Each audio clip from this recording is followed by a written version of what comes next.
ನಮಸ್ಕಾರ ಪ್ರೀತಿಯ ಬಂಧುಗಳೇ, ಮನಸ್ಸಿಗೆ ಶಾಂತಿ ಹಾಗೂ ಜೀವನಕ್ಕೆ ಬೆಳಕನ್ನು ನೀಡುವ ಆಧ್ಯಾತ್ಮ ಪ್ರಪಂಚ ದ ಸ್ಪಿರಿಟ್ ಆಫ್ ಹಿಂದೂ ಚಾನಲ್ಗೆ ನಿಮಗೆಲ್ಲ ಹೃದಯಪೂರ್ವಕ ಸ್ವಾಗತ. ಶ್ರೀ ವಾಲ್ಮೀಕಿ ರಾಮಾಯಣ ಬಾಲಕಾಂಡ ಸರ್ಗ 32. ಕುಶನಾಭನು ಆತನ ಕನ್ಯೆಯರು. ಮಹಾತಪಸ್ವಿಯು ಬ್ರಹ್ಮನ ಪುತ್ರನೂ ಆದ ಕುಶನೆಂಬ ಮಹಾತ್ಮನಿದ್ದನು. ಆತನು ವ್ರತಾನುಷ್ಠಾನಗಳನ್ನು ಸಂತೋಷದಿಂದ ಗೈಯುತ್ತಾ ಧರ್ಮಜ್ಞನಾಗಿ ಸಜ್ಜನರನ್ನು ಗೌರವಿಸುತ್ತಿದ್ದನು. ಆ ಮಹಾತ್ಮನು ಸತ್ಕುಲ ಪ್ರಸೂತಳು, ತನಗೆ ಅನುರೂಪಳು ಆದ ವಿದರ್ಭರಾಜನ ಮಗಳಲ್ಲಿ ತನ್ನಂತೆಯೇ ಸದ್ಗುಣಗಳಿಂದ ಶೋಭಿಸುತ್ತಾ ಸಮರ್ಥರಾದ 4 ಮಕ್ಕಳನ್ನು ಪಡೆದನು. ಕುಶಾಂಬ, ಕುಶನಾಭ, ಅಧೂರ್ತರಜಸ್ಸು, ವಸ್ಸು ಎಂಬ ಹೆಸರುಳ್ಳ ಆ ಮಕ್ಕಳು ತೇಜಸ್ವಿಗಳೂ ಉತ್ಸಾಹಶಾಲಿಗಳೂ ಧರ್ಮಿಷ್ಠರೂ ಸತ್ಯವಾದಿಗಳೂ ಆಗಿದ್ದರು. ರಾಜನಾದ ಕುಶನು ಅವರನ್ನು ನೋಡಿ ಕ್ಷತ್ರಧರ್ಮವನ್ನು ಪಾಲಿಸಿಕೊಂಡು ಬರಬೇಕೆಂಬ ಅಭಿಲಾಷೆಯಿಂದ ಅವರನ್ನು ಕುರಿತು, ಎಲೈ ಪುತ್ರರೇ, ರಾಜ್ಯವನ್ನು ಪಾಲಿಸುತ್ತಾ ಧರ್ಮವನ್ನು ಹೇರಳವಾಗಿ ಸಂಪಾದಿಸಿರಿ ಎಂದನು. ತಂದೆಯ ಮಾತನ್ನು ಕೇಳಿ ಜನರ ಪ್ರೀತಿ ವಿಶ್ವಾಸಗಳನ್ನು ಈಗಾಗಲೇ ಸಂಪಾದಿಸಿದ್ದ ಆ ರಾಜಪುತ್ರರು 4 ಪಟ್ಟಣಗಳನ್ನು ನಿರ್ಮಿಸಿದರು. ಮಹಾತೇಜಸ್ವಿಯಾದ ಕುಶಾಂಬನು ಕೌಶಾಂಬಿ ಪಟ್ಟಣವನ್ನು, ಧರ್ಮಾತ್ಮನಾದ ಕುಶನಾಭನು ಮಹೋದಯವೆಂಬ ಪಟ್ಟಣವನ್ನು ನಿರ್ಮಿಸಿದರು. ಅಧೂರ್ತರಜಸ್ಸನು ಧರ್ಮಾರಣ್ಯವೆಂಬ ಪಟ್ಟಣವನ್ನು, ವಸುವು ಗಿರಿರ್ವಜಪುರವನ್ನು ನಿರ್ಮಿಸಿದರು. ಎಲೈ ರಾಮನೇ, ಈ ಭೂಮಿಯು ಮಹಾತ್ಮನಾದ ವಸುವಿಗೆ ಸೇರಿದುದು. ಇದರ ಸುತ್ತಲೂ ಈ 5 ಬೆಟ್ಟಗಳು ಕಂಗೊಳಿಸುತ್ತಿವೆ. ಸುಮಾಗಧಿ ಎಂಬ ಮನೋಹರವಾದ ನದಿಯು ಮಗಧ ದೇಶದಿಂದ ಹರಿದು ಬಂದು ಈ 5 ಬೆಟ್ಟಗಳ ನಡುವೆ ಹರಿದು ಮಾಲಾಕೃತಿಯಲ್ಲಿ ವಿರಾಜಿಸುತ್ತಿದೆ.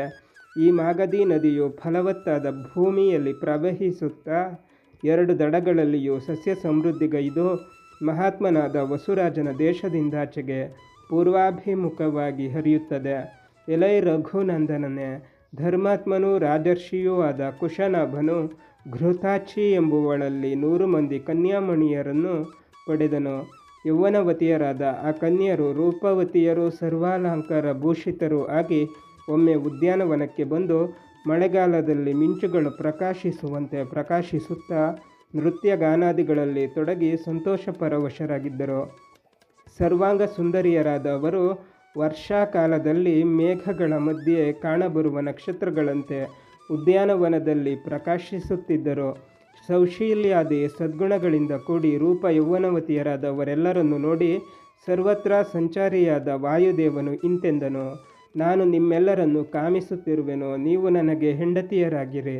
ಮನುಷ್ಯತ್ವವನ್ನು ಬಿಟ್ಟ ನನ್ನನ್ನು ವರಿಸಿ ದೀರ್ಘಾಯುಗಳಾಗಿರಿ. ಯೌವನವೆಂಬುದು ಎಂದಿಗೂ ಅಸ್ಥಿರವು, ಅದರಲ್ಲೂ ಮನುಷ್ಯ ವರ್ಗದಲ್ಲಿ ತುಂಬ ಅಶಾಶ್ವತವು. ನೀವು ಅಕ್ಷಯವಾದ ಯೌವನವನ್ನು ಪಡೆದು ದೇವತಾ ಸ್ವರೂಪವನ್ನು ಪಡೆಯಿರಿ. ದೋಷರಹಿತವಾದ ಕರ್ಮಗಳುಳ್ಳ ಆ ವಾಯುದೇವನ ಮಾತನ್ನು ಕೇಳಿ ಆ 100 ಮಂದಿ ಕನ್ಯೆಯರು ಸಹ ಹಾಸ್ಯ ಮಾಡಿ ನಗುತ್ತಾ ಹೀಗೆಂದರು: ಎಲೈ ದೇವೋತ್ತಮನೇ, ನೀನು ಸಮಸ್ತ ಪ್ರಾಣಿಗಳ ಒಳಗಡೆ ಸಂಚರಿಸತಕ್ಕವನಾಗಿರುವೆ. ನಿನ್ನ ಪ್ರಭಾವವನ್ನು ನಾವೆಲ್ಲರೂ ಅರಿತಿರುವೆವು. ನಮ್ಮನ್ನೇತಕ್ಕೆ ಅವಮಾನಪಡಿಸುವೆ? ನಾವೆಲ್ಲರೂ ಕುಶನಾಭನ ಮಕ್ಕಳು. ಎಲೈ ದೇವೋತ್ತಮನೇ, ನಾವು ನಿನ್ನನ್ನು ನಿನ್ನ ಪದವಿಯಿಂದ ಬೀಳಿಸಲು ಸಮರ್ಥರಾಗಿದ್ದೇವೆ. ಆದರೆ ನಮ್ಮ ತಪಶ್ಶಕ್ತಿಯನ್ನು ಉಳಿಸಿಕೊಳ್ಳುವುದಕ್ಕಾಗಿ ಹಾಗೆ ಮಾಡಲೊಲ್ಲೆವು.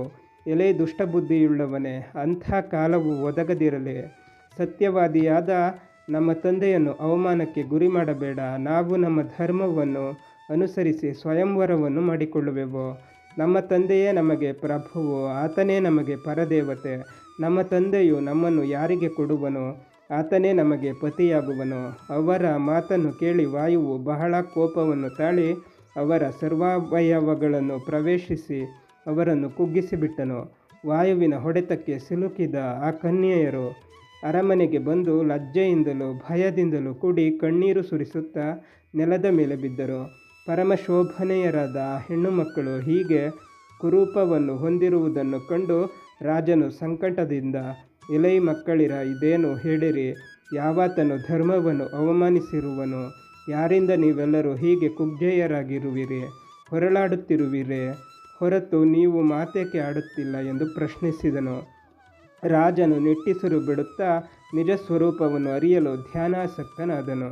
ಬಂಧುಗಳೇ, ಶ್ರೀ ವಾಲ್ಮೀಕಿ ರಾಮಾಯಣ ಮುಂದುವರಿಯುತ್ತದೆ. ಅಲ್ಲಿಯ ತನಕ ನಮ್ಮ ಚಾನಲನ್ನು ನೋಡ್ತಾ ಇರಿ. ಎಲ್ಲ ವಿಡಿಯೋಗಳನ್ನು ನೋಡಿ ಶೇರ್ ಮಾಡಿ, ಲೈಕ್ ಮಾಡಿ, ಕಮೆಂಟ್ ಮಾಡಿ, ಹಾಗೆ ನಮ್ಮ ಚಾನಲನ್ನು ಸಬ್ಸ್ಕ್ರೈಬ್ ಮಾಡಿ.